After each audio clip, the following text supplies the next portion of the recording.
Welcome to Surya tutorials. तो students, आज हम लोग जो है क्लास 10th के फिजिक्स के chapter human I and the colourful world के सेकंड लेक्चर के बारे में बात करेंगे। तो स्टूडेंट्स, हम लोगों ने अपने फर्स्ट लेक्चर में जो है ह्यूमन आई को कम्प्लीटली कवर कर लिया था। सेकंड लेक्चर में स्टूडेंट्स हम लोग जो है कलरफुल वर्ल्ड को डिस्कस करेंगे। तो सबसे पहला हमारा टॉपिक होगा रिफ्रैक्शन बाय ए प्रिज्म। सबसे पहले हम लोग देखेंगे कि हमारा जो प्रिज्म है उसमें किस तरीके से रिफ्रैक्शन होता है। सेकेंड टॉपिक स्टूडेंट हमारा होगा dispersion of light. Third topic में स्टूडेंट्स हम लोग बात करेंगे एटमॉस्फेरिक रिफ्रैक्शन की, और यहाँ पे जो है स्टूडेंट्स हम लोग एप्लीकेशंस देखेंगे एटमॉस्फेरिक रिफ्रैक्शंस के। ठीक है, तो टॉपिक स्टूडेंट हमारा होगा स्कैटरिंग ऑफ लाइट। तो यहाँ पे स्टूडेंट हम लोग समझेंगे कि हमारी स्कैटरिंग ऑफ लाइट क्या होती है और applications of scattering of light के बारे में बात करेंगे। तो चलिए स्टार्ट करते हैं। तो स्टूडेंट्स, हम लोगों का फर्स्ट टॉपिक क्या है, that is refraction through the glass prism. अब ग्लास प्रिज्म से रिफ्रैक्शन को समझने से पहले स्टूडेंट्स, सबसे पहले मैं आप लोगों को बता देता हूं कि ग्लास प्रिज्म क्या होता है।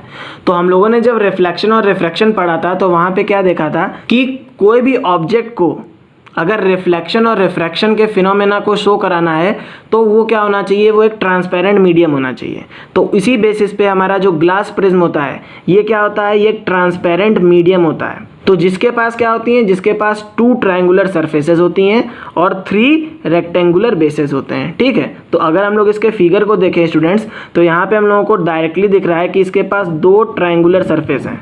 इसके पास 2 ट्रायंगुलर सरफेस हैं, ये 2 ट्रायंगुलर सरफेस हो गई, और 3 रेक्टेंगुलर बेसेस हैं। एक हमारा ये रेक्टेंगुलर बेस हो जाता है स्टूडेंट, एक हमारा ये नीचे वाला बेस, और एक ये साइड वाला बेस। तो आप लोगों को समझ में आ गया होगा कि हमारा ग्लास प्रिज्म क्या होता है। अब स्टूडेंट, ग्लास प्रिज्म में रिफ्रैक्शन को देखने से पहले हम लोग जो है रिफ्रैक्शन को थोड़ा सा रिवाइंड कर लेते हैं। थोड़ा सा आप लोगों को मैं याद दिला देता हूं कि हम लोगों ने रिफ्रैक्शन में क्या पढ़ा था। तो हम लोगों ने रिफ्रैक्शन में ये देखा था स्टूडेंट्स कि जब हमारी लाइट जो है रेयरर से डेंसर मीडियम में ट्रेवल करती है, क्या कर जाती है, टुवर्ड्स द नॉर्मल बेंड कर जाती है। और सेकेंड केस में स्टूडेंट हम लोगों ने क्या देखा था कि जब हमारी लाइट जो है डेंसर से रेयरर मीडियम में ट्रेवल करती है तो ये क्या करती है, away from the normal bend कर जाती है। ये हमारा नॉर्मल है और ये नॉर्मल से अवे बेंड कर जाती है। तो अब हम लोग देखते हैं कि हमारे जो ग्लास प्रिज्म है उसमें रिफ्रैक्शन किस तरीके से होता है। तो स्टूडेंट्स, हम लोग यहाँ से जो है सबसे पहले क्या करेंगे, एक प्रिज्म बना लेंगे। ये हमारा प्रिज्म होगा जिसका एक एंगल होगा that is equals to angle A. हम लोग इसको एंगल ए मान ले रहे हैं, और ये हमारा क्या हो गया, प्रिज्म हो गया। तो यहाँ पे स्टूडेंट्स हमारी क्या करेगी, हमारी लाइट इंसिडेंट करेगी। अब ये हमारी लाइट कहाँ से इंसिडेंट कर रही है, बेसिकली स्टूडेंट्स हमारी लाइट जो है एयर से इंसिडेंट कर रही है ग्लास में। तो ये क्या हो जाएगा, ये रेयरर से डेंसर मीडियम में इंसिडेंट कर रही है, तो ये क्या करेगी, ये टुवर्ड्स द नॉर्मल बेंड कर जाएगी। ठीक है, तो यहाँ पे हमारा नॉर्मल क्या होगा, हमारा नॉर्मल परपेंडिकुलर होगा, तो ये हमारा नॉर्मल हो जाएगा। और ये क्या करेगी, ये टुवर्ड्स द नॉर्मल बेंड कर जाएगी। ठीक है, अब यहाँ पे क्या होगा स्टूडेंट्स कि अब हमारी लाइट जो है फिर से रिफ्रैक्शन को शो करेगी। याद करिए, जब हम लोगों ने रेक्टेंगुलर स्लैब पढ़ा था तो वहाँ पे क्या हो रहा था, मल्टीपल रिफ्रैक्शन हो रहा था। सेम ग्लास प्रिज्म में भी क्या होता है, मल्टीपल रिफ्रैक्शन होता है। तो यहाँ पे अब हमारी लाइट रे क्या करेगी, हमारी लाइट रे जो है ग्लास से एयर में ट्रेवल करेगी, means denser to rarer medium travel करेगी। तो यहाँ पे क्या होगा स्टूडेंट्स कि बेसिकली हमारी जो लाइट है इसके लिए नॉर्मल क्या हो जाएगा, इसके लिए नॉर्मल हमारा ये हो जाएगा, ये हमारा नॉर्मल हो गया। और ये हमारी लाइट क्या करेगी, ये away from the normal, normal हमारा ये है, इसको जाना इधर नहीं है, इसको इधर जाना है। तो ये क्या हो जाएगी, हमारी लाइट कुछ इस तरीके से ग्लास प्रिज्म में रिफ्रैक्शन को शो करेगी। तो ये क्या हो जाएगा स्टूडेंट्स, ये हमारा क्या हो जाएगा, एंगल ऑफ इंसिडेंस हो जाएगा, ये हमारा क्या हो जाएगा, एंगल ऑफ रिफ्रैक्शन हो जाएगा। अब थोड़ा सा स्टूडेंट्स आप लोग और याद करिए, जब मैंने आप लोगों को रिफ्रैक्शन पढ़ाया था रेक्टेंगुलर ग्लास स्लैब में, तो वहाँ पे स्टूडेंट मैंने आप लोगों को क्या बताया था कि हमारी इमर्जेंट रे क्या होती है, मीन्स जो लाइट रे जो है हमारी इंटर करे और वही लाइट रे हमारी क्या हो जाए, वापस हो जाए, उसको हम लोग क्या बोलते हैं, इमर्जेंट रे बोलते हैं। और जो वो एंगल फॉर्म करती है उसको हम लोग क्या बोलते हैं, एंगल ऑफ इमरजेंस बोलते हैं। तो यहाँ पे स्टूडेंट्स हमारा ये हो जाएगा एंगल ऑफ इंसिडेंस, ये हमारा क्या हो जाएगा, एंगल ऑफ रिफ्रैक्शन, और ये हमारा क्या हो जाएगा students, basically angle of emergence हो जाएगा। और देखा जाए स्टूडेंट्स तो हमारी लाइट रे क्या होगी, हमारी लाइट रे को कुछ इस पाथ को ट्रेवल करना था। बेसिकली हमारी लाइट रे ऐसे ही तो जाती, अगर ग्लास स्लैब नहीं होता तो हमारी लाइट रे ऐसे इंसिडेंट करती। और अगर हम लोग यहाँ से देखें, अगर हमारी लाइट रे यहाँ से ट्रेवल करती तो हमारी लाइट रे कैसे जाती, हमारी लाइट रे कुछ इस पाथ पे जाती। तो यहाँ पे स्टूडेंट्स ये जो दोनों लाइट रे हैं जिस पॉइंट पे इंटरसेक्ट करती हैं वहाँ पे ये एक एंगल को फॉर्म करती हैं जिसको हम लोग क्या बोलते हैं, एंगल ऑफ डेविएशन, जिसको हम लोग डी से डिनोट करते हैं। तो ये हमारा क्या हो जाता है, एंगल ऑफ डेविएशन हो जाता है। क्योंकि यहाँ पे स्टूडेंट्स हमारी लाइट रे क्या कर रही है, ये जो इंसिडेंट लाइट रे है ये इतने एंगल से डेविएट कर रही है, भाई ये इतने ही एंगल से डेविएट कर रही है।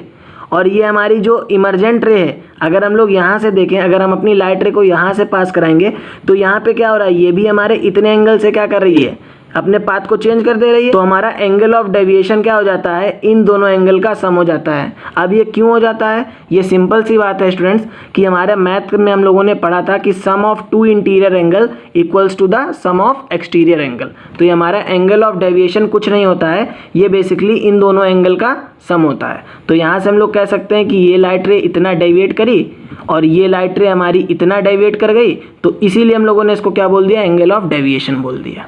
ठीक है स्टूडेंट्स, ये मैंने आप लोगों को समझाने के लिए बता दिया है कि एंगल ऑफ डेविएशन क्या होता है, समझ में आ गया। अब हम लोग जो इसकी लेवलिंग कर लेते हैं। तो बेसिकली हम लोग इसको नेमिंग कर दे रहे हैं, ये हमारा ए बी है, ए बी हमारी क्या है, ए बी हमारी इंसिडेंट लाइट रे है,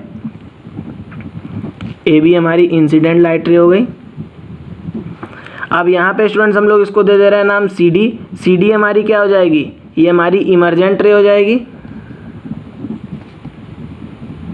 यहाँ पे स्टूडेंट्स हमारा एंगल आई क्या हो जाएगा, एंगल आई इक्वल्स टू हो जाएगा angle of incidence, angle R equals to क्या हो जाएगा, एंगल ऑफ रिफ्लेक्शन। इन सभी की नेमिंग स्टूडेंट्स आप लोगों को वहाँ पे भी करके दिखानी है, ठीक है, क्योंकि अगर वो पूछता है रिफ्लेक्शन करके दिखाए ग्लास प्रिज्म में तो आप लोगों को लेवलिंग भी करनी है। एंगल ई इक्वल्स टू क्या होगा स्टूडेंट्स, हमारा एंगल ऑफ इमर्जेंस। और यहाँ पे स्टूडेंट्स हमारा एंगल डी इक्वल्स टू क्या होता है, एंगल ऑफ डेविएशन हो जाता है, जिसको हम लोगों ने लेट किया था।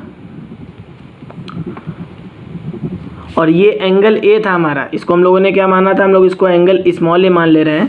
तो एंगल ए इक्वल्स टू हमारा क्या था, एंगल ऑफ प्रिज्म। तो इस तरीके से स्टूडेंट्स हम लोगों ने जो है refraction through a glass prism के बारे में बात कर ली। तो स्टूडेंट्स अब हम लोग जो है अपने नेक्स्ट टॉपिक की तरफ मूव करते हैं, that is dispersion of light. तो ये जो हमारा डिस्पर्जन ऑफ लाइट है, इसका फिनोमेना जो है स्टूडेंट्स बेसिकली न्यूटन साहब ने दिया था। न्यूटन साहब ने क्या बोला कि हमारी जो लाइट रे है, अगर हम लोग जो है उसको ग्लास प्रिज्म से पास कराते हैं तो वो क्या हो जाती है, वो स्प्लिट कर जाती है अपने 7 कंस्टिट्यूएंट कलर्स में। इस फिनोमेना को उन्होंने क्या बोला, डिस्पर्जन ऑफ लाइट बोला। तो इसकी हम लोग डेफिनेशन देख लेते हैं, the splitting of light into its constituent 7 colours on passing through a prism is called dispersion of light. यहाँ से आप लोग फिगर में भी देख सकते हैं कि यहाँ पे क्या हो रहा है, यहाँ पे हमारी जो वाइट लाइट है, या हम लोग कह सकते हैं हमारी जो लाइट है ये क्या कर रही है, ये प्रिज्म में पास कर रही है और ये 7 कलर्स में क्या कर रही है, स्प्लिट कर रही है। जिसमें स्टूडेंट्स जो हमारा रेड कलर होता है ये सबसे कम डेविएटेड होता है, ये क्या होता है, लीस्ट डेविएटेड होता है। और हमारा जो वायलेट कलर होता है ये सबसे ज़्यादा डेविएटेड होता है, ठीक है। तो यहाँ पे स्टूडेंट जो हमारे 7 कलर्स होते हैं उनको हम लोग विबग्योर से रिप्रेजेंट करते हैं। तो विबग्योर आप लोगों को पता होगा, that is violet, indigo, blue, green, yellow, orange and red. तो यहाँ पे स्टूडेंट बेसिकली क्या हो रहा है, हम लोगों को क्या मिल रहा है, बैंड मिल रहा है कलर्स का। तो ये बैंड हम लोग जो है जब एक स्क्रीन पे ऑब्टेन करते हैं तो उसको हम लोग क्या बोल देते हैं, स्पेक्ट्रम बोल देते हैं। इसके बारे में भी अभी हम लोग बात करेंगे। अब हम लोग देख लेते हैं स्टूडेंट्स की बेसिकली ये जो डिस्पर्जन है, यहाँ पे जो डिस्पर्जन हो रहा है, ये डिस्पर्जन आखिर हो क्यों रहा है। तो हम लोग यहाँ पे इसकी कॉज देख लेते हैं। तो हमारा नेक्स्ट टॉपिक क्या होगा, कॉज ऑफ डिस्पर्जन। तो यहाँ से स्टूडेंट्स अगर हम लोग देखें तो light is a combination of 7 colours, each colour has different wavelength and frequency. अब हम लोगों ने स्टूडेंट जब डिस्पर्जन पढ़ा तो हम लोगों को वहाँ पे क्या पता चला कि हमारी जो लाइट है वो 7 कलर के कॉम्बिनेशन से मिलके बनी है। लेकिन ये जो 7 कलर्स हैं स्टूडेंट्स बेसिकली इनकी जो वेवलेंथ है और फ्रीक्वेंसी है वो तो डिफरेंट है। बट होता क्या है कि जब ये हमारी जो 7 कलर्स हैं जब ये एयर में ट्रेवल करते हैं स्टूडेंट्स, तब इनकी वेलोसिटी क्या होती है, इनकी वेलोसिटी रहती है सेम। बट जब ये डिफरेंट मीडियम में ट्रेवल करते हैं तो इनकी जो स्पीड होती है वो क्या हो जाती है, चेंज हो जाती है, जिसकी वजह से क्या होता है, ये डेविएट कर जाते हैं, ठीक है। अब इनका जो डेविएशन होता है स्टूडेंट्स बेसिकली यहाँ पे फिगर में आप लोग देखिए क्या हुआ कि हमारी जो रेड कलर था वो सबसे कम डेविएटेड हो रहा है और हमारा जो वॉयलेट कलर है वो मैक्सिमम डेविएटेड हो रहा है। अब ये जो डेविएशन है स्टूडेंट्स, ये बेसिकली किस पे डिपेंड कर रही है, उनकी वेवलेंथ और फ्रीक्वेंसी पे डिपेंड कर रही है। ठीक है स्टूडेंट्स, तो यहाँ से हम लोग देख लेते हैं जो रेड कलर होता है वो क्या होता है, वो लीस्ट डेविएटेड होता है क्योंकि इसकी जो वेवलेंथ होती है वो बहुत ज़्यादा हाई होती है। ठीक है, तो हम लोग ये कह सकते हैं कि जिसकी वेवलेंथ सबसे ज़्यादा होगी वो कलर हमारा क्या होगा, वो सबसे कम डेविएटेड होगा। तो हमारा न्यू इक्वल्स टू क्या हो जाएगा, इन्वर्सली प्रोपोर्शनल टू लैम्डा हो जाएगा। Means frequency is inversely proportional to the lambda. जितना ज़्यादा हमारा वेवलेंथ होगा उतनी कम हमारी क्या हो जाएगी, फ्रीक्वेंसी हो जाएगी। तो यहाँ पे हमारे वॉयलेट कलर की फ्रीक्वेंसी ज़्यादा होने की वजह से क्या होता है, ये जो है बहुत ज़्यादा डेविएट करता है। ठीक है स्टूडेंट्स, तो यहाँ पे अगर हम लोग देखें तो स्टूडेंट्स यहाँ पे जो हमारा हम लोगों को कलर का पैटर्न मिलता है विबग्योर, तो अगर हम लोग ऊपर से नीचे जाते हैं तो क्या होता है, हमारी जो वेवलेंथ है वो डिक्रीज़ कर जाती है और हम लोग जब नीचे से ऊपर जाते हैं तो हमारी जो फ्रीक्वेंसी है वो इंक्रीज़ करती है क्योंकि हमारा जो न्यू होता है वो इन्वर्सली प्रोपोर्शनल टू लैम्डा होता है। यहाँ पे हमारा लैम्डा डिक्रीज़ कर रहा है तो नीचे से हमारी फ्रीक्वेंसी की वैल्यू क्या कर जाएगी, इंक्रीज़ कर जाएगी। तो अब आप लोगों को समझ में आ गया होगा स्टूडेंट्स कि बेसिकली जो डिस्पर्जन है उसकी कॉज क्या होती है। ठीक है, अब हम लोग स्टूडेंट्स बात करते हैं अपने नेक्स्ट टॉपिक की, दैट इज़ स्पेक्ट्रम। अभी हम लोगों ने क्या देखा था कि हम लोगों को जो है स्टूडेंट्स 7 कलर का क्या मिल रहा था, एक बैंड मिल रहा था। तो उन 7 कलर के बैंड्स को जब हम लोग जो है स्टूडेंट्स एक स्क्रीन पे ऑब्टेन करते हैं उसको हम लोग क्या बोल देते हैं, स्पेक्ट्रम बोल देते हैं। तो band of 7 colours when obtained on A screen called spectrum. अब स्पेक्ट्रम भी स्टूडेंट्स हमारे दो टाइप के होते हैं, एक हमारा प्योर स्पेक्ट्रम होता है और दूसरा हमारा क्या होता है, इम्प्योर स्पेक्ट्रम होता है। तो प्योर स्पेक्ट्रम में स्टूडेंट्स क्या होता है कि बेसिकली जो भी हमारे 7 कलर्स हम लोगों को मिलते हैं वो एक दूसरे से ओवरलैप नहीं करते हैं। बट अगर हम लोग बात करें इम्प्योर स्पेक्ट्रम की तो यहाँ पे क्या होता है स्टूडेंट्स, बेसिकली जो भी 7 कलर्स हम लोगों को मिलते हैं वो वाइट स्क्रीन में या कोई भी स्क्रीन में हम लोग जब उनको लेते हैं तो क्या हो जाते हैं, वो एक दूसरे के साथ ओवरलैप कर जाते हैं। तो यहाँ से स्टूडेंट्स हम लोगों ने स्पेक्ट्रम के बारे में भी बात कर ली। अब हम लोग देखते हैं कि recombination of spectrum of colour. तो ये जो कॉन्सेप्ट है स्टूडेंट्स, ये भी स्टूडेंट्स बेसिकली न्यूटन साहब के दिमाग में आया। तो न्यूटन साहब ने स्टूडेंट्स बेसिकली क्या सोचा, उन्होंने ये सोचा कि अगर हमारा एक प्रिज्म जो है वो जो है लाइट को क्या कर रहा है, with the help of the phenomena of dispersion, वो लाइट को क्या कर रहा है, वो लाइट को स्प्लिट कर दे रहा है 7 पार्ट्स में। तो अगर हम लोग जो है अपने प्रिज्म को उल्टा करके रख दें तो हमारे जो 7 कलर्स हैं स्टूडेंट्स बेसिकली ये क्या करेंगे, ये फिर से रिफ्रैक्शन करेंगे ग्लास प्रिज्म के साथ। अब जब ये अगेन रिफ्रैक्शन करेंगे ग्लास प्रिज्म के साथ, तो जब ये रिफ्रैक्शन करके एयर में पास आउट करेंगे तो ये क्या करेंगे, सिंगल हम लोगों को वाइट लाइट की बीम मिलेगी।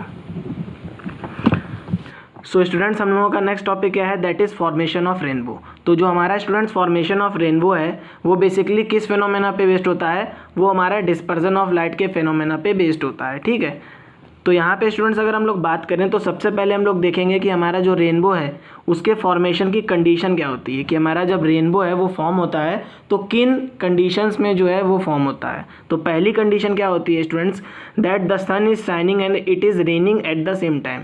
मतलब एक ही टाइम पे क्या होना चाहिए, एक ही टाइम पे रेन भी हो रही है और हमारा जो सन है वो भी क्या कर रहा है, शाइन भी कर रहा है। और दूसरी कंडीशन स्टूडेंट क्या होनी चाहिए कि observer must stand with the back towards the sun. और जो हमारा ऑब्जर्वर है जो क्या कर रहा है, जो रेनबो को ऑब्जर्व करेगा या देखेगा बनते हुए, उसकी बैक क्या होनी चाहिए, उसकी बैक हमेशा जो है सन की तरफ होनी चाहिए। तो यहाँ से स्टूडेंट्स आप लोग देखिए कि ये हमारा क्या है, एक ऑब्जर्वर है और ऑब्जर्वर की बैक क्या है, ऑब्जर्वर की बैक जो है सन की तरफ है और उसके फ्रंट में क्या हो रहा है, उसके फ्रंट में हो रहा है रेनबो का फॉर्मेशन और यहाँ पे क्या हो रही है, रेनिंग भी हो रही है। ठीक है स्टूडेंट्स, तो अब हम लोग जो है इसकी प्रोसेस को समझ लेते हैं। तो स्टूडेंट्स बेसिकली होता क्या है कि जो हमारे वाटर की ड्रॉपलेट्स होती हैं, जो हमारे वाटर की टाइनी टाइनी ड्रॉपलेट्स होती हैं, वो क्या करती हैं, वो ग्लास प्रिज्म की तरीके से बिहेव करने लगती हैं। अब जब हमारे वाटर की जो ड्रॉपलेट्स हैं वो ग्लास प्रिज्म की तरीके से बिहेव करने लगेंगी तो इनमें क्या होगा स्टूडेंट्स, बेसिकली इनमें हमारा क्या हो जाएगा, रिफ्रैक्शन हो जाएगा। सबसे पहले तो इनमें होगा रिफ्रैक्शन और उसके बाद क्या हो जाएगा, इनमें होगा dispersion of light. Means students ये अपने 7 कंस्टिट्यूएंट कलर्स में क्या कर जाएंगी, ब्रेक कर जाएंगे। So arc of 7 colours is form, जिसकी वजह से स्टूडेंट क्या होता है, एक 7 कलर का आर्क बन जाता है। इसको हम लोग क्या बोलते हैं, रेनबो बोलते हैं। ठीक है, तो हम लोग इसकी अब थ्योरी देख लेते हैं। तो tiny droplets of water act like a glass prism and refraction and dispersion both occurs at the white light. So arc of 7 colour is form, जिसको हम लोग क्या बोलते हैं, रेनबो बोलते हैं, जिसमें जो है स्टूडेंट्स हमारा जो रेड कलर होता है वो सबसे ऊपर होता है और वॉयलेट कलर हमारा क्या होता है, वो सबसे बॉटम पे होता है। ठीक है, तो इस तरीके से स्टूडेंट्स हम लोगों ने क्या देख लिया कि हमारा जो रेनबो है उसकी फॉर्मेशन किस तरीके से होती है। अब हम लोग जो है स्टूडेंट्स अपने नेक्स्ट टॉपिक की तरफ मूव करते हैं, दैट इज एटमॉस्फेरिक रिफ्रैक्शन। तो एटमॉस्फेरिक रिफ्रैक्शन क्या होता है, जैसा कि आप लोगों को इसके नाम से ही पता चल रहा है स्टूडेंट्स कि जब हमारा लाइट का रिफ्रैक्शन जो है एटमॉस्फेयर की हेल्प से हो तो उसको हम लोग क्या बोल देंगे, एटमॉस्फेरिक रिफ्रैक्शन बोल देंगे। तो बेसिकली स्टूडेंट्स की डेफिनेशन क्या होगी, when refraction of light occurs through the layer of atmosphere this process of refraction is called atmospheric refraction. जब हमारा लाइट का रिफ्रैक्शन जो है एटमॉस्फेयर की डिफरेंट लेयर से होगा तो उस रिफ्रैक्शन की प्रोसेस को स्टूडेंट्स हम लोग क्या बोल देते हैं, एटमॉस्फेरिक रिफ्रैक्शन बोल देते हैं। यहाँ पे स्टूडेंट्स आप लोगों को एक पॉइंट पता होना चाहिए कि जो हमारी कूल लेयर होती है, जो ठंडी हवा होती है, वो क्या होती है, वो डेंसर मीडियम की तरीके से बिहेव करती है, और जो हमारी गर्म हवा होती है वो क्या करती है, रेयर मीडियम की तरीके से बिहेव करती है। तो अगर हम लोग स्टूडेंट बात करें तो ये अगर हमारा अर्थ का एटमॉस्फेयर है, ये बेसिकली हमारी अर्थ का एटमॉस्फेयर है, तो हवा जो ऊपर होगी वो क्या होगी, वो ठंडी हवा होगी, कोल्ड हवा होगी, और नीचे जो भी हवा होगी वो हमारी हॉट होगी। तो ऊपर का हमारा जो मीडियम होगा वो क्या करेगा, वो डेंसर मीडियम की तरीके से बिहेव करेगा, और जैसे जैसे हम लोग जो है नीचे आएंगे वैसे वैसे जो हमारा मीडियम है वो क्या करने लगेगा, वो रेयर मीडियम की तरीके से बिहेव करने लगेगा। तो अब हम लोग जो है स्टूडेंट्स कुछ एप्लीकेशंस के बारे में बात कर लेते हैं एटमॉस्फेरिक रिफ्रैक्शंस की। तो पहली एप्लीकेशन क्या है, star seems higher than actually they are. जो हमारे स्टार्स होते हैं वो हम लोगों को जो है स्टूडेंट्स बहुत ज़्यादा हाई दिखते हैं, बहुत ज़्यादा दूर दिखते हैं, लेकिन एक्चुअल में वो इतने दूर होते नहीं हैं। तो stars are present in space and in space vacuum is present. जैसा कि स्टूडेंट्स हम सभी लोग जानते हैं कि जो हमारे स्टार्स होते हैं ये क्या होते हैं, ये स्पेस में प्रेजेंट होते हैं, और स्पेस में क्या होता है, वैक्यूम होता है। ठीक है, तो हमारी लाइट रे जो है स्टूडेंट जब अर्थ के एटमॉस्फेयर पे एंटर करती है, ये बेसिकली क्या है, ये पूरा हमारा क्या है, अर्थ का एटमॉस्फेयर है, और यहाँ पे हमारा क्या है, ऑब्जर्वर है। ठीक है, तो जैसे ये लाइट रे, पहले तो ये लाइट रे हमारी वैक्यूम में थी, तो ये क्या करेगी, ये रेयर मीडियम की तरीके से बिहेव करेगी। और अभी मैंने आप लोगों को बताया कि हमारी जो एटमॉस्फेयर में जो अपर साइड लेयर होती है वो क्या होती है, वो ठंडी होती है, जिसकी वजह से वो क्या करती है, वो ऑप्टिकल डेंसर मीडियम की तरीके से बिहेव करती है। तो यहाँ पे क्या होगा स्टूडेंट्स कि हमारे जो स्टार होंगे ये क्या करेंगे, जब ये लाइट को एमिट करेंगे तो बेसिकली हमारी लाइट कैसे ट्रेवल करेगी, ये रेयरर से डेंसर मीडियम की तरफ ट्रेवल करेगी। हम लोगों को ये अच्छी तरीके से पता है स्टूडेंट्स कि हमारी लाइट रे जो है जब रेयरर से डेंसर मीडियम की तरफ ट्रेवल करती है तो ये क्या करती है, ये नॉर्मल की तरफ बेंड करती है। स्टार्स जो थे स्टूडेंट्स लाइट को यहाँ पे एमिट कर रहे हैं, बट ये क्या हुआ, जैसे ही ये अर्थ के एटमॉस्फेयर में घुसी तो ये क्या हुआ, ये रेयरर से डेंसर मीडियम में गई, तो ये क्या कर गई, ये टूवर्ड्स द नॉर्मल बेंड कर गई। सेम प्रोसेस यहाँ पे हुई। अब यहाँ पे भी क्या हुआ, यहाँ पे हमारा मीडियम और डेंसर हो गया, तो ये क्या करेगी, ये फिर टूवर्ड्स द नॉर्मल बेंड कर गई। इसी तरीके से क्या करेगी, ये बेंड करते करते जो है हमारे ऑब्जर्वर के पास पहुँचती है। लेकिन हम लोगों के आई की कैपेसिटी क्या होती है, हम लोग जो है सिर्फ और सिर्फ स्ट्रेट दे सकते हैं। तो स्ट्रेट देखने की वजह से जब हम लोग इसको देखते हैं तो हम लोगों का स्टार होता तो यहाँ पे है, बट हम लोगों को स्टार की एपरेंट पोजीशन कहाँ पे दिखाई देती है, बी पॉइंट पे दिखाई देती है। तो हमारे स्टार थे तो नीचे, बट हम लोगों को दिखाई कहाँ पे दे रहे हैं, बहुत दूर दिखाई दे रहे हैं। ठीक है, वाई डू स्टार्स ट्विंकल। अब हमारे जो स्टार्स हैं वो ट्विंकल क्यों करते हैं, ठीक है, वो ब्लिंक क्यों करते हैं, मीन्स एक टाइम हम लोगों को दिखता है कि उनके पास बहुत ज़्यादा रोशनी है, एक टाइम हम लोगों को दिखता है बहुत कम रोशनी है। तो ऐसा क्यों होता है, ऐसा भी हमारा जो है एटमॉस्फेरिक रिफ्रैक्शन की वजह से। तो होता क्या है स्टूडेंट्स कि जब हमारे स्टार्स जो हैं ये जो है इनकी लाइट जो है हमारे अर्थ के एटमॉस्फेयर में एंटर करती है, तो मल्टीपल रिफ्रैक्शन को शो करके अगर ये जो है ऑब्जर्वर की आई में स्ट्रेट पड़ती है तो क्या होता है, उसको जो है ये लाइट जो है दिखती है, विजिबल होती है, और ये लाइट जो है ब्राइटर कंडीशन में दिखती है। ठीक है, तो यहाँ पे वो क्या कह रहा है कि हमारे स्टार जो है चमक रहे हैं, ठीक है, उनके पास खुद की लाइट है। बट सेकेंड कंडीशन में क्या होता है स्टूडेंट्स कि अगर हमारे स्टार जो है मल्टीपल रिफ्रैक्शन करने के बाद जो है वो जो लाइट रे फॉल करा रहे हैं वो ऑब्जर्वर की आई में नहीं फॉल करा रहे हैं, क्योंकि यहाँ पे जो हमारा लाइन ऑफ साइट है वो क्या होगा, वो स्ट्रेट नहीं होगा। ठीक है, तो यहाँ पे क्या होगा कि जो ऑब्जर्वर है उसको तो ये दिख ही नहीं रहा है ना कि हमारे जो स्टार्स हैं उनके पास लाइट है, तो ये क्या हो जाएंगे, ये डिमर हो जाएंगे। तो एक कंडीशन में क्या हो रहा है, एक कंडीशन में हमारा स्टार जो है ब्राइटर दिखाई दे रहा है, और दूसरे कंडीशन में क्या हो रहा है, हमारा स्टार डिमर दिखाई दे रहा है। तो ये क्या हो रहा है, यहाँ पे एक ब्लिंकिंग तरीके की प्रोसेस नहीं हो रही है। तो इस ब्लिंकिंग ऑफ लाइट को हम लोग क्या बोलते हैं, ट्विंकलिंग ऑफ स्टार्स बोलते हैं। अब हम लोग इसकी थ्योरी को देख लेते हैं students. So when light from stars passes through the atmosphere, then if it is in the line of sight it is visible and when it is out of sight it is not visible। समझ में आ गया? अगर वो line of site में होगी, वो directly human आई में अगर पड़ेगी, ऑब्जर्वर की आई में पड़ेगी तो वो विजिबल हो जाएगी, और अगर वो जो है ह्यूमन आई में डायरेक्टली नहीं पड़ेगी तो उस कंडीशन में क्या होगा, वो ह्यूमन आई को नहीं दिखेगी और वहाँ पे क्या हो जाएगा, so it appears blinking in our eyes. This blinking of light is called twinkling of stars. तो इसलिए जो है इस ब्लिंकिंग ऑफ लाइट को हम लोग क्या बोलते हैं, ट्विंकलिंग ऑफ स्टार्स बोल देते हैं। हम लोगों का सेकंड एप्लीकेशन क्या है, that is why do planets do not twinkle. अब हमारे जो प्लैनेट्स हैं वो ट्विंकल क्यों नहीं करते हैं, तो सबसे पहले हम लोग इसको समझ लेते हैं। सबसे पहला पॉइंट क्या होगा स्टूडेंट्स कि हमारे जो प्लैनेट्स होते हैं ये क्या होते हैं, ये बहुत ही पास होते हैं, ठीक है। इनका जो डिस्टेंस होता है बहुत ज़्यादा दूर नहीं होता है, ये अर्थ से बहुत ज़्यादा दूर नहीं होते हैं। दूसरी बात क्या होती है कि जो इनका साइज़ है, इनका साइज़ बहुत ज़्यादा बड़ा होता है। अगर हम लोग बात करें स्टार के कंपैरिजन में, तो स्टार्स हमारे क्या होते हैं, वो पॉइंट साइज़ होते हैं, बट हमारे जो प्लैनेट्स होते हैं उनके पास क्या होते हैं, उनके पास बहुत सारे नंबर ऑफ पॉइंट सोर्सेज होते हैं, जिसकी वजह से क्या होता है स्टूडेंट्स कि इनके हर एक पॉइंट में क्या होगा, इनके हर एक पॉइंट में एटमॉस्फेरिक रिफ्लेक्शन शो होगा। यहाँ पे मैंने आप लोगों को बताया भी है कि हमारा ये क्या है, ये हमारा एक प्लैनेट है और इसमें क्या है, इसमें बहुत सारी पॉइंट सोर्सेज हैं, तो इनके हर एक पॉइंट से क्या होगा, इनके हर एक पॉइंट से जो है एटमॉस्फेरिक रिफ्लेक्शन शो होगा, जिसकी वजह से हमारे कुछ पॉइंट सोर्सेज हैं ये क्या करेंगे, ये हम लोगों को डिमर दिखेंगे, ठीक है, और कुछ पॉइंट सोर्सेज हम लोगों को क्या दिखेंगे, ब्राइटर दिखेंगे। लेकिन अगर हम लोग ओवरऑल बात करें स्टूडेंट्स, तो ये जो ब्राइटर और डिमर है इनका जो कॉम्बिनेशन होगा ये क्या हो जाएगा, ये न्यूट्रलाइज हो जाएगा, जिसकी वजह से क्या होता है स्टूडेंट्स कि हमारे जो प्लैनेट्स होते हैं वो ट्विंकल नहीं करते हैं। अब हम लोग इसकी थ्योरी को भी देख लेते हैं। तो this is because planets are very close to the earth, so they are not point source. अब हमारे जो प्लैनेट्स होते हैं ये बहुत ही ज़्यादा क्लोज होते हैं अर्थ के, तो ये क्या होते हैं, ये पॉइंट सोर्सेज नहीं होते हैं। They contain a number of point sources in it, और इनके पास क्या होते हैं, इनके पास बहुत सारे पॉइंट सोर्सेज होते हैं, ये इनके पास thousands and thousands of point sources होते हैं। Due to the atmospheric refractions when some point sources appear lighter. अब एटमॉस्फेरिक रिफ्रैक्शन की वजह से क्या होता है स्टूडेंट्स कि हमारे जो कुछ पॉइंट सोर्सेज हैं ये क्या दिखते हैं, ये ब्राइटर दिखते हैं, और कुछ पॉइंट सोर्सेज हमारे क्या दिखते हैं, डिमर दिखते हैं। So they cancel out the effect of each other, that's why planets do not twinkle. तो ये क्या करते हैं, ये जो ब्राइटर और डिमर है ये दोनों एक दूसरे के इफेक्ट को कैंसिल कर देते हैं, जिसकी वजह से क्या होता है कि जो हमारे प्लैनेट्स होते हैं वो ट्विंकल नहीं करते हैं। समझ में आ गया स्टूडेंट्स? तो स्टूडेंट्स अब हम लोग जो है अपने नेक्स्ट फिनोमेना के बारे में बात कर लेते हैं।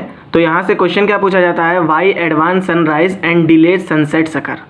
तो ऐसा क्यों होता है स्टूडेंट्स बेसिकली कि हमारे जो सनराइज़ है वो एक्चुअल समय से पहले ही हम लोगों को दिख जाता है कि वो सनराइज़ हो गया है, ठीक है। और ऐसा क्यों होता है कि हमारा जो सनसेट हो रहा है वो हम लोगों को कुछ टाइम बाद दिखता है कि वो सनसेट हो गया है। मीन्स हमारा सनसेट तो पहले हो गया है, लेकिन हम लोगों को क्या लगता है कि हमारा सनसेट जो है कुछ टाइम बाद हुआ है। ऐसा जो है एटमॉस्फेरिक रिफ्रैक्शन के फिनोमेना की वजह से होता है। तो एक एक करके स्टूडेंट्स अब हम लोग इसको समझ लेते हैं।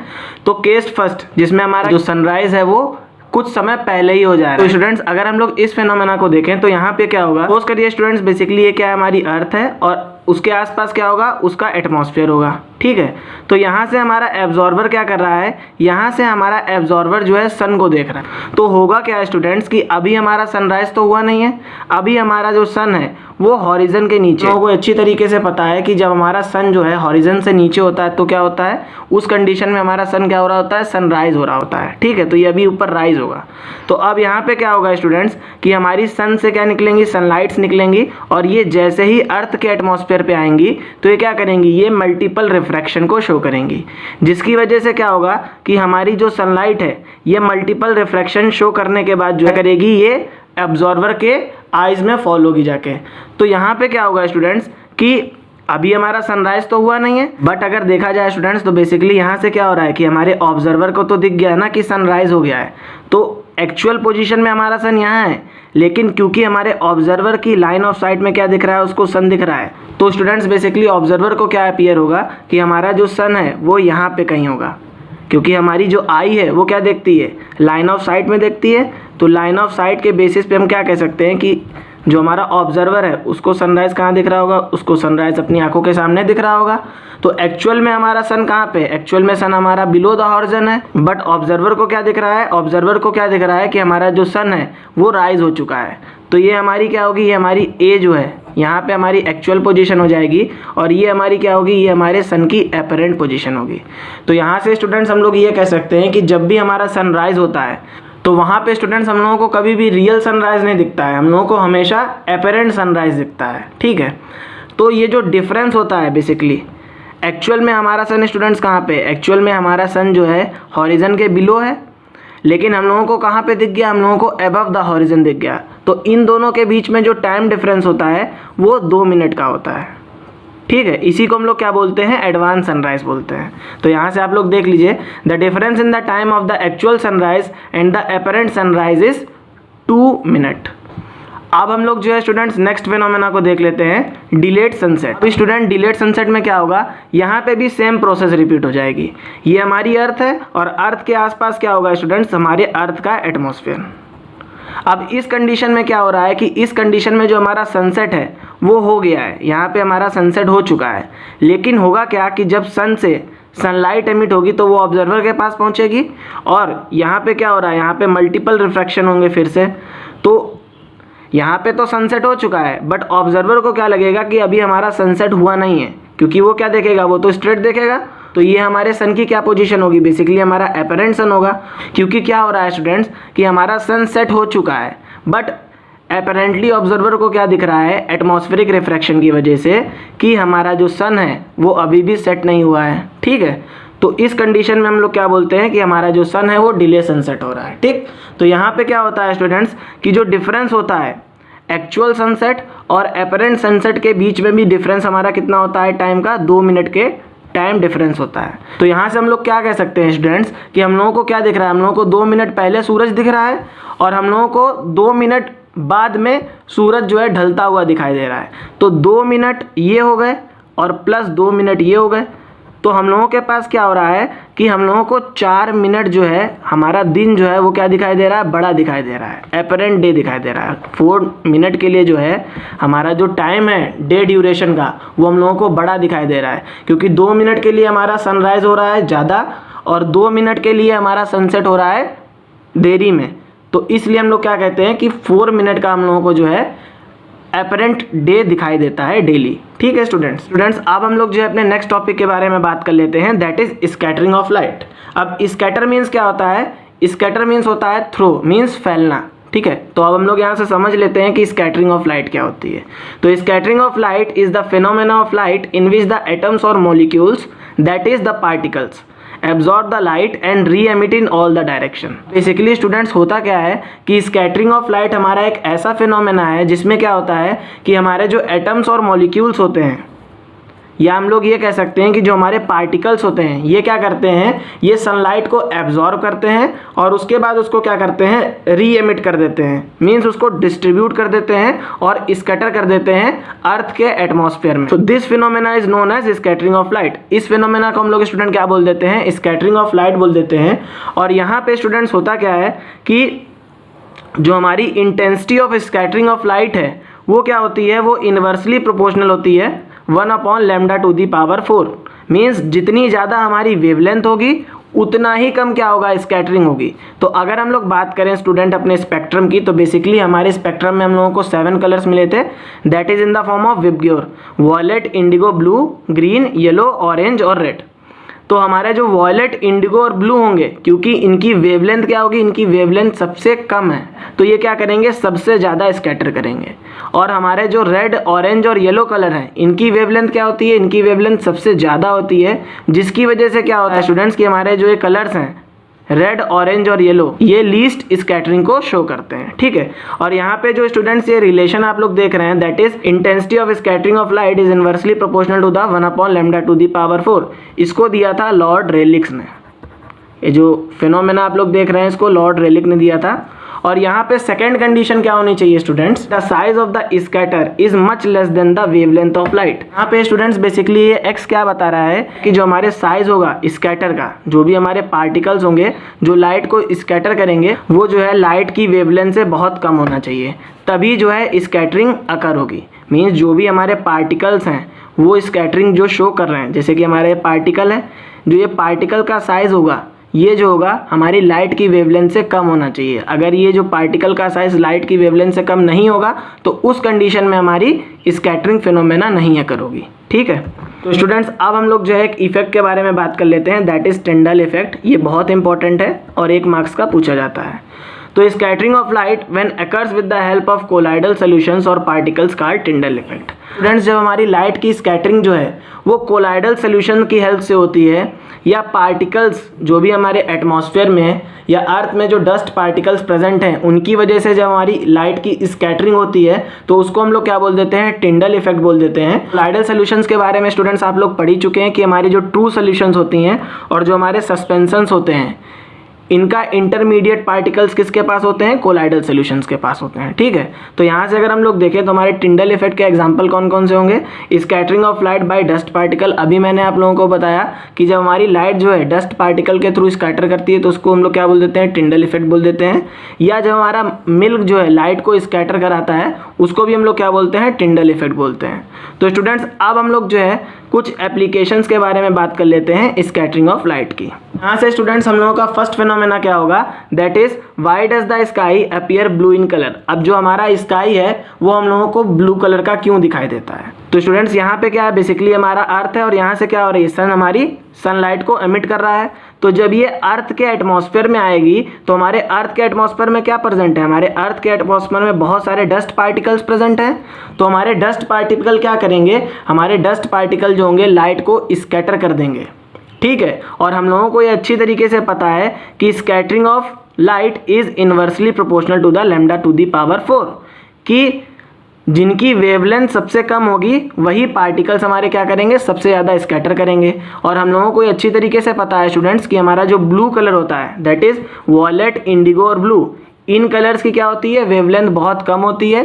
तो ये क्या करते हैं, ये अर्थ के एटमॉस्फेयर में जैसे ही लाइट आती है ये स्कैटर करते हैं और इसी वजह से हम लोगों को क्या दिखता है, हम लोगों को वॉयलेट, इंडिगो और ब्लू कलर दिखता है। तो यहाँ से स्टूडेंट्स हम लोग इसकी थ्योरी को भी देख लेते हैं कि the dust particles scatters the light and according to the Rayleigh that is intensity of scattering of light is inversely proportional to the lambda to the power 4, so blue colors scatters the most, जिसकी वजह से क्या होता है students कि basically हमारा जो blue colour होता है वो सबसे ज़्यादा स्कैटर कर जाता है and that's why sky is blue in colour, जिसकी वजह से क्या होता है कि हमारे जो स्काई का कलर होता है वो कैसा होता है, ब्लू कलर का होता है। यहाँ से स्टूडेंट्स हम लोग जो अपनी सेकंड एप्लीकेशन के बारे में बात कर लेते हैं, that is why the sun appear reddish in the morning, कि जो हमारा सन होता है वो मॉर्निंग में हम लोगों को जो है रेड कलर का क्यों दिखाई देता है। ठीक है, तो यहाँ से स्टूडेंट्स हम लोग जो है सबसे पहले समझ लेते हैं कि ऐसा क्यों होता है और उसके बाद हम लोग इसकी थ्योरी देखते हैं।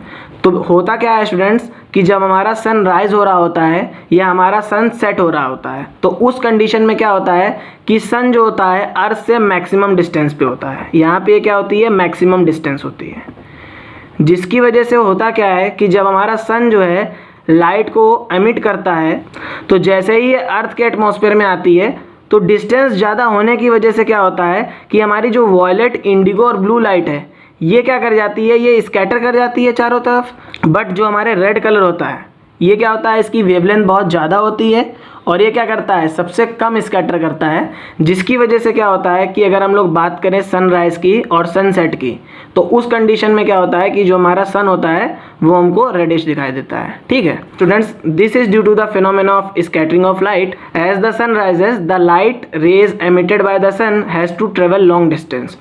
So due to the dust particles, violet, indigo and blue colors scatters the most and the red colors reaches to our eye only. That's why the sun appear reddish in the morning. अब हम लोग जो है students अपनी next application को देख लेते हैं, why all the danger signals are red in color, कि हमारे जो सारे डेंजर सिग्नल्स होते हैं वो रेड कलर के ही क्यों होते हैं। तो ऐसा इसलिए होता है स्टूडेंट्स क्योंकि हम लोगों को ये पहले से ही पता है कि हमारी जो intensity of scattering of light होती है वो इन्वर्सली प्रोपोर्शनल होती है लैम्डा टू दी पावर 4 के। मीन्स जितनी ज़्यादा वेवलेंथ होगी उतनी ही कम क्या होगी, उतनी ही कम स्कैटरिंग होगी। तो हम लोगों को पता है कि हमारा रेड कलर की वेवलेंथ सबसे ज़्यादा होती है, तो ये सबसे कम स्कैटर करेगा। और जब ये सबसे कम स्कैटर करेगा तो जो ऑब्जर्वर होगा वो बहुत दूर से आसानी से क्या देख सकता है, सिग्नल्स को देख सकता है। तो इसीलिए जो है जितने भी डेंजर सिग्नल्स होते हैं स्टूडेंट्स, उनको रेड कलर का बनाया जाता है, ठीक है। क्योंकि जब रेन होती है स्टूडेंट्स और जब कोहरा होता है तो उस कंडीशन में क्या होता है, हम लोगों को मोस्टली रेड कलर ही आसानी से दिखाई देता है। तो इसका आंसर क्या होगा students, red colour scatters the least so it can be easily seen from a very long distance. तो इस तरीके से स्टूडेंट्स हम लोगों ने इस एप्लीकेशन को भी डिस्कस कर लिया। अब हम लोग जो है अपनी नेक्स्ट एप्लीकेशन के बारे में बात कर लेते हैं। Why does the sky appears dark instead of blue to an astronaut, कि हमारा जो स्काई है वो एस्ट्रोनॉट को डार्क क्यों अपीयर होता है लेकिन हम लोगों को कैसा दिखाई देता है, ब्लू दिखाई देता है। तो सबसे पहले स्टूडेंट्स हम लोग जो है इसकी लैंग्वेज पढ़ लेते हैं और उसके बाद फिर हम लोग इसको डायग्राम के थ्रू समझेंगे। तो this is because at such huge height of the astronaut there is nothing to scatter to light, so therefore sky appears dark to the astronaut. अब होता क्या है स्टूडेंट्स बेसिकली कि हमारे जो एस्ट्रोनॉट्स होते हैं वो कहाँ पे होते हैं, वो स्पेस में होते हैं, ठीक है। और स्पेस में होने की वजह से क्या होता है कि वहाँ पे कोई भी डस्ट पार्टिकल्स तो प्रेजेंट नहीं है, वहाँ पे कोई एटमॉस्फेयर तो है नहीं, जिसकी वजह से क्या होता है कि लाइट जो है स्टूडेंट्स वो स्कैटर नहीं करती है। और जब हमारी लाइट स्कैटर नहीं करती है तो उस कंडीशन में क्या होता है स्टूडेंट्स बेसिकली कि जो एस्ट्रोनॉट्स होते हैं उनको जो है स्काई क्या दिखाई देता है, डार्क कलर का दिखाई देता है इंस्टेड ऑफ ब्लू कलर। तो यहाँ से स्टूडेंट्स हम लोग जो है अपनी लास्ट एप्लीकेशन के बारे में देख लेते हैं कि वाई क्लाउड्स आर वाइट, कि हमारे जो क्लाउड्स होते हैं वो वाइट कलर के क्यों होते हैं। फ्रेंड्स बेसिकली ऐसा इसलिए होता है क्योंकि जो हमारे क्लाउड्स के अंदर जो पार्टिकल्स प्रेजेंट होते हैं उनका जो साइज़ होता है वो लाइट की वेवलेंथ से ज़्यादा होता है। और अभी मैंने आप लोगों को ये बताया था कि स्कैटरिंग ऑफ लाइट के लिए एक कंडीशन होती है कि जो भी हमारा पार्टिकल होगा या जो भी हमारा स्कैटरर होगा जो लाइट को स्कैटर करेगा उसका साइज़ हमेशा कम होना चाहिए हमारी लाइट की वेवलेंथ से। तो यहाँ पे क्या होगा स्टूडेंट्स बेसिकली कि जो हमारा पार्टिकल्स का साइज़ है वो जो है लाइट की वेवलेंथ से बड़ा है। तो यहाँ पे क्या होगा, जितने भी कलर होंगे लाइट के अंदर प्रेजेंट वो क्या करेंगे, वो इक्वली स्कैटर करेंगे। और जब वो इक्वली स्कैटर करेंगे तो हम लोगों को जो कलर दिखाई देता है लाइट का वो वाइट दिखाई देता है क्लाउड के अंदर, ठीक है। तो इसका आंसर देख लेते हैं। So all the colours scatter equally in cloud, कि हमारे क्लाउड्स के अंदर जितने भी कलर्स होंगे वो हम लोगों को इक्वली दिखाई देंगे स्कैटर करते हुए, जिसकी वजह से हम लोग ये कह सकते हैं कि हमारे जो क्लाउड्स होते हैं वो वाइट कलर के होते हैं। That's why clouds are white in colour. तो स्टूडेंट्स हम लोगों ने इस तरीके से जो है कलरफुल वर्ड को कम्प्लीटली डिस्कस कर लिया।